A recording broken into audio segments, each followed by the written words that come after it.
एक तरफ पूरे भारत में इस बात को लेकर डर का माहौल बन चुका है कि कहीं फिर से कोरोना जैसा लॉकडाउन देश भर में लागू न कर दिया जाए, लेकिन दूसरी तरफ भारत सरकार इस स्थिति को कंट्रोल करने के लिए लगातार कोशिशों में जुटी हुई है और पिछले 24 से 48 घंटों के अंदर अमेरिकी और इजरायली हमलों के चलते हालात इतनी तेजी से बिगड़े हैं कि अब यह सिर्फ एक क्षेत्रीय तनाव नहीं रह गया, बल्कि एक ग्लोबल संकट का रूप लेता जा रहा है। इसी बीच दुनिया के कई देश इस संकट से बुरी तरह प्रभावित हो चुके हैं।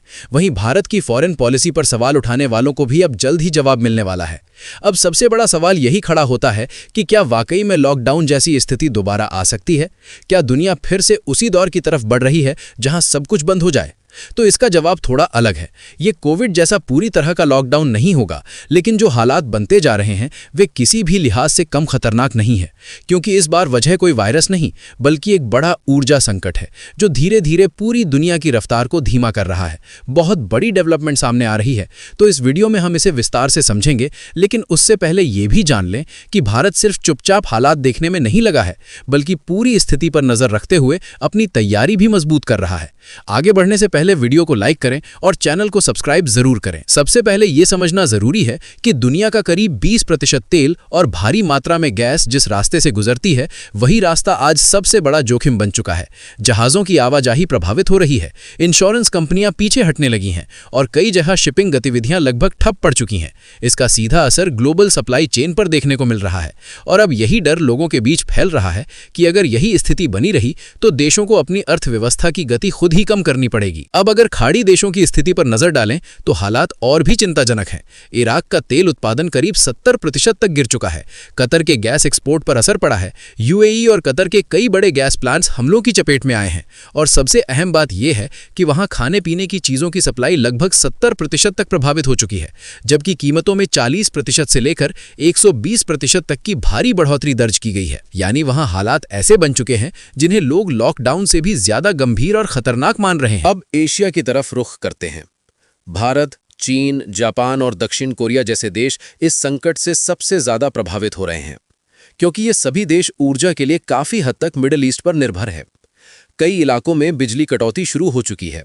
फैक्ट्रियां धीरे धीरे अपनी रफ्तार कम कर रही हैं और कुछ जगहों पर बंद होने की नौबत आ गई है। वहीं श्रीलंका और थाईलैंड जैसे देशों में राशनिंग तक लागू करनी पड़ रही है। यानी धीरे धीरे एक ऐसा माहौल तैयार हो रहा है जिसे अब लोग स्लो लॉकडाउन के नाम से पहचानने लगे हैं। यूरोप की स्थिति भी इससे अलग नहीं है। वहां गैस की कीमतों में करीब 35% तक की बढ़ोतरी दर्ज की जा चुकी है। इंडस्ट्री की लागत तेजी से ऊपर जा रही है और अंतर्राष्ट्रीय संस्थाएं तक ये चेतावनी दे रही हैं कि दुनिया जल्द ही महंगाई और धीमी आर्थिक ग्रोथ के दौर में प्रवेश कर सकती है। अगर ऐसा होता है तो बिना किसी आधिकारिक ऐलान के भी एक तरह का आर्थिक लॉकडाउन देखने को मिल सकता है। सबसे बड़ा झटका उस वक्त लगा जब पहली बार सीधे गैस फील्ड्स को निशाना बनाया गया। कतर के एलएनजी प्लांट्स और ईरान के साउथ पार्स जैसे बड़े गैस फील्ड्स पर हमले हुए। साउथ पार्स का लगभग 12% उत्पादन प्रभावित हो चुका है और जब दुनिया की सबसे बड़ी गैस सप्लाई पर असर पड़ता है तो उसका प्रभाव हर देश तक पहुंचता है। गैस महंगी होती है, बिजली की लागत बढ़ती है, खाद की कीमतें ऊपर जाती हैं और अंत में इसका असर आम आदमी की थाली पर पड़ता है। मौजूदा समय में स्थिति यह है कि दुनिया के 80 से ज़्यादा देशों में पेट्रोल और डीजल की कीमतें तेजी से बढ़ चुकी हैं और करीब 8 से 10 मिलियन बैरल प्रतिदिन की सप्लाई प्रभावित हुई है। और इसी के साथ एक और महत्वपूर्ण पहलू सामने आता है, अमेरिका का रोल, जिसने शुरुआत में कहा कि वो इस युद्ध में सीधे तौर पर शामिल नहीं है। लेकिन उसी अमेरिका ने मिडिल ईस्ट में अपना सबसे बड़ा सैन्य जमावड़ा खड़ा कर दिया, ईरान को सख्त चेतावनी दी और लगातार दबाव बनाता रहा। यानी एक तरफ बयान कुछ और दूसरी तरफ कदम कुछ और। यही वजह है कि अब पूरी दुनिया इस हालात को लेकर और ज्यादा उलझन में है और लोग सवाल कर रहे हैं कि क्या दुनिया फिर से थमने वाली है। लेकिन इस पूरे संकट के बीच भारत ने एक ऐसी रणनीति अपनाई है जिसने खेल को बदलना शुरू कर दिया है और अब जो तस्वीर उभर के सामने आ रही है वो पूरी कहानी को एक नया मोड़ देने की ओर बढ़ रही है। असल में अगर गहराई से देखा जाए तो इसी संकट के बीच भारत ने जो कदम उठाया है उसने पूरी कहानी की दिशा बदलनी शुरू कर दी है। क्योंकि जब पूरी दुनिया ऊर्जा की कमी से जूझ रही है, ऐसे समय में रूस भारत के लिए एक बड़े सहारे के रूप में उभरकर सामने आया है। वही रूस जो पहले से ही भारत को रियायती दरों पर तेल उपलब्ध करा रहा था, अब गैस सप्लाई में भी अहम भूमिका निभाने की तैयारी में है। और जो खबरें सामने आ रही हैं उनके मुताबिक रूस ने अपने कई बड़े टैंकर जो पहले चीन और अन्य देशों की ओर जा रहे थे, उन्हें भारत की दिशा में मोड़ना शुरू कर दिया है। रूस कोई साधारण खिलाड़ी नहीं है, बल्कि दुनिया के सबसे बड़े गैस भंडार रखने वाले देशों में उसकी गिनती होती है। और अब वो इस मौके का फायदा उठाते हुए भारत के साथ अपने रणनीतिक रिश्तों को और मजबूत करने की कोशिश कर रहा है। अगर आपको याद हो तो यूक्रेन युद्ध से पहले भारत रूस से बड़ी मात्रा में गैस खरीदा करता था, लेकिन युद्ध के बाद लगे पश्चिमी प्रतिबंधों ने इन पुरानी डील्स को प्रभावित कर दिया था। हालांकि अब रूस ने इसका एक नया विकल्प तलाश लिया है, जहां डॉलर की बजाय अन्य मुद्राओं में व्यापार किया जाएगा, और इसमें भारत की भूमिका काफी महत्वपूर्ण बनकर उभर रही है। अब सबसे बड़ा सवाल ये उठता है कि आखिर ये गैस भारत तक पहुंचेगी कैसे? तो इसके लिए रूस अपने आर्कटिक प्रोजेक्ट्स का सहारा ले रहा है, जहां से गैस को नॉर्दर्न सी रूट के जरिए एशिया तक पहुंचाया जा सकता है। इसके अलावा रूस अपने तथाकथित शैडो टैंकरों का भी इस्तेमाल कर रहा है, जो प्रतिबंधों के दायरे से बाहर रहकर काम करते हैं। और सबसे खास बात यह है कि रूस भारत को ये गैस करीब 15 से 20% तक सस्ती कीमत पर देने की पेशकश कर रहा है। यही वजह है कि भारत के लिए ये डील किसी राहत से कम नहीं मानी जा रही है, क्योंकि भारत अपनी गैस की बड़ी जरूरत खाड़ी देशों से पूरी करता है, और वही इलाका इस वक्त सबसे ज्यादा अस्थिर बना हुआ है।